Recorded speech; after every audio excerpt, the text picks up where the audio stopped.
What if a medical system older than the pyramids still lived quietly among us, hidden in stone caves, etched into temple walls, and passed through whispers rather than textbooks? For thousands of years, Siddha medicine claimed to understand the human body in ways modern science is only beginning to question. Was this knowledge lost or simply forgotten? And if so, why did the world move forward without it? Stay with this story till the end, because the final question is not about medicine, it's about us. Long before hospitals, laboratories, or microscopes existed, there was a system of healing rooted in observation, discipline, and nature. A medicine that believed balance mattered more than treatment, and prevention mattered more than cure.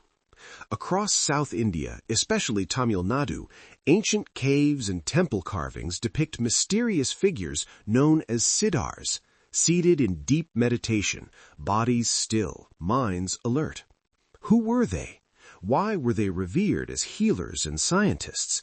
And what knowledge did they leave behind that still refuses to disappear? The story begins thousands of years ago in the Tamil-speaking regions of ancient India. Siddha knowledge was passed orally across generations, long before it was written down. The Siddhars were not kings or priests, but seekers, physicians, yogis, alchemists, and philosophers. Ancient texts speak of 18 primary Siddhars, names that still echo in temples and literature today. They believed the human body was a microcosm of the universe, composed of earth, water, fire, air, and space. Health, they taught, was balance. Disease was imbalance. This belief shaped every Siddha practice, from diet and breath to herbs and minerals. Without laboratories or formal schools, Siddha knowledge was preserved in palm leaf manuscripts hidden in forest caves and hill temples. Written in classical Tamil, these texts were symbolic, encoded, and often intentionally obscure. Siddha medicine was not meant for everyone. It demanded discipline, moral restraint, and years of training. Remedies combined herbs with metals like mercury and sulfur, purified through precise processes known as Suthi Muraigal. To outsiders, this seemed dangerous. To practitioners, it was exact science. British colonial records mentioned Siddha medicine, yet struggled to classify it. As modern medicine spread, Siddha quietly retreated into villages, monasteries, and family lineages, but it never vanished. It waited. In the 20th century, modern science began asking new questions, not to replace traditional medicine, but to understand it. Researchers discovered that many Siddha herbs contained powerful bioactive compounds with antioxidant, anti-inflammatory, and antimicrobial properties. Practices like breath control, disciplined living, and Siddha Jijit poses aligned closely with modern preventive medicine.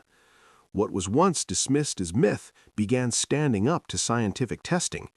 Siddha medicine was formally recognized under India's Ayush system. Institutions were established, texts documented, and education expanded. Yet one question remained unanswered: how much knowledge was lost before it could ever be studied? Unlike modern science, Siddha knowledge was fragile. It lived in memory, handwritten manuscripts, and teacher-student lineages that could vanish in a single generation. Many texts deteriorated. Others were never translated. While ancient Sangams once nurtured Siddha wisdom, wars and unrest destroyed countless manuscripts. Some remain undeciphered even today. What survives is only a fragment. Yet Siddha philosophy continues to influence wellness, yoga, and holistic health worldwide. Its core idea remains deeply modern, that the body cannot be treated in isolation, but understood through 96 tattvas, or foundational principles, that food is medicine, that lifestyle shapes destiny, and that healing begins long before illness appears. The true impact of Siddha medicine is not found in a single cure or discovery. It lies in its worldview. At a time when humanity measured progress through conquest and expansion, the Siddhars turned inward. They asked how long a human could live in harmony with nature, how discipline could slow decay, how awareness could preserve health. Their legacy survived colonization, neglect, and skepticism, not because it was merely resilient, but because it was tested, refined, and proven. In a world racing toward faster solutions, Siddha medicine chose intelligent ones, and that choice may be its most powerful lesson. Siddha medicine does not compete with modern science. It complements it. One seeks to treat disease, the other seeks to prevent it. One relies on technology, the other relies on awareness. As modern healthcare struggles with chronic illness, stress, and imbalance, systems like Siddha remind us of something essential. Healing is not just about curing the body, it is about understanding it. In searching for the perfect cure, humanity may have forgotten something more fragile than the body, its wisdom. Sometimes the future listens closely to the past. Today, Siddha medicine is formally recognized, documented, and studied, yet its most powerful contribution lies beyond cures or discoveries. It reminds us that healing begins before illness, that food is medicine, and that awareness shapes health over time. In a world chasing faster solutions, Siddha chose thoughtful ones. As modern healthcare faces rising stress and chronic disease, this ancient system offers a quiet lesson: true progress is not only technological, but philosophical.